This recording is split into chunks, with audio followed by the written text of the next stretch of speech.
So Anthony, can you tell me how you felt the first day that you walked into the Kent County Jail? I was nervous. I was really nervous. Just didn't know what was gonna happen. You know, it was definitely a terrible experience.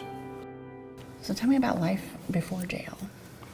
I was convinced that I was doing nothing wrong. Heroin addiction goes, it's, you get it in the chase to get it. It's pretty much just a race to death. Had walked around the unit like the first day I was over there, and somebody was speaking about, behind me, just speaking to somebody else about God and whatnot, and I kind of just felt like, I had my own personal thoughts, but I think you said that it kind of upset you. yeah, it kind of upset me. I'm like, you're talking about, but then it brought me back to my thought of, look at you're a believer, and look at the life you're living. Look at where you're setting. Yeah. So I kind of wanted to hide. I didn't even want to think of the spiritual side of where I'm at. Well, there's all kinds of stuff going in my mind. A lot of worries and guilt and shame. And a guy, he gave me a prayer for, he seen that I was down, and he asked, are you okay? I said, not really, because what I was going through. Yeah. And he gave me that prayer, and it was a pretty good prayer, and I still read it till this day. How do you feel about this now? I look at it as a good thing now, after everything I've been through, and it's a blessing. What made you sign up to go into the God Pod? My heart was tugging for more, and when I found out what it was about, and I just felt like that's where I had to be. Okay. And when I first signed up, the officer said it might take a while, and I prayed.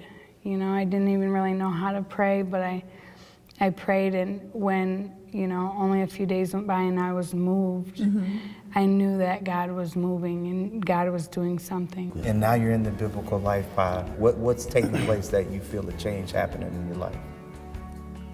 Basically just being in the Word. I mean, it's like a spiritual boot camp in there.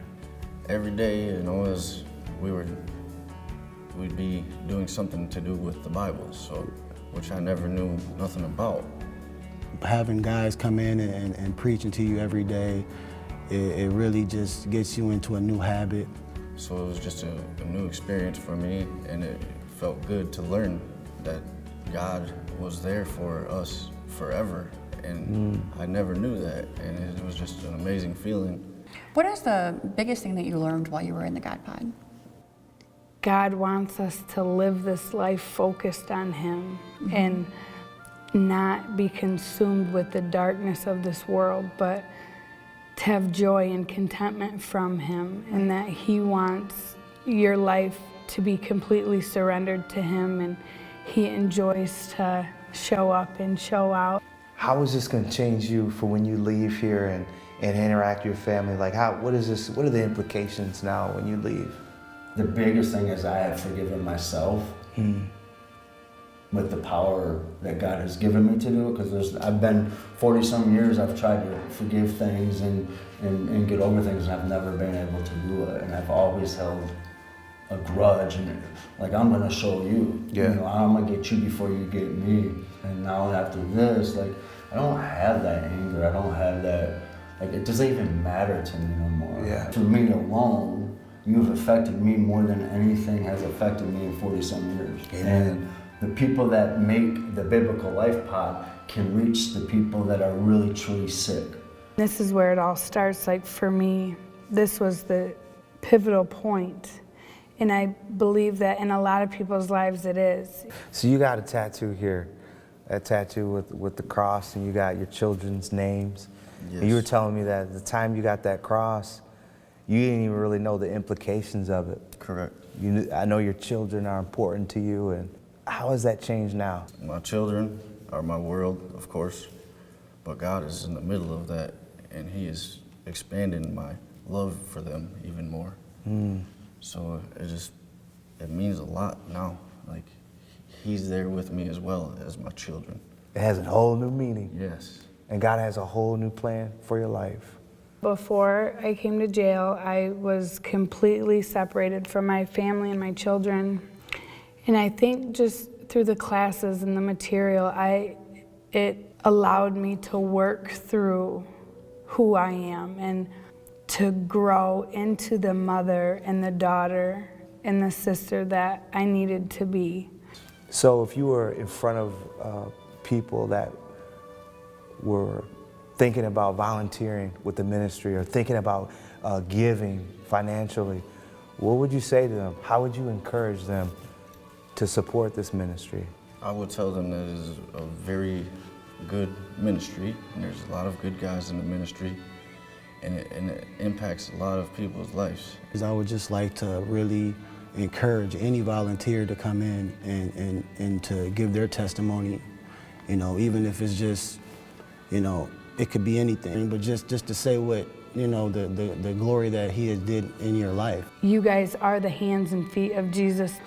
For an inmate, it's the most vulnerable spot, and I believe that God can work on anyone through you guys, and it's so important that you continue to do what you do. We had an event here, and one of the chaplains said that you were a singer, and then in fact that you had wrote a song. Yes, I did. And you stood up in front of everybody and you sang. And I was wondering if you would so graciously bless us in this time by way of closing with that song. Sure. I'm free on the inside. My Bible tells me why, and I have nothing to hide, 'cause Yah is by my side. You mean so much to me. You are my everything, and I will sacrifice my entire life. If you need someone to call on, you should know he'll be right there. Now you made your mistake. Not in your rest, 'cause I'm free on the inside. My Bible tells me why, and I have nothing to hide, 'cause Yah is by my side. That's awesome. Thank you.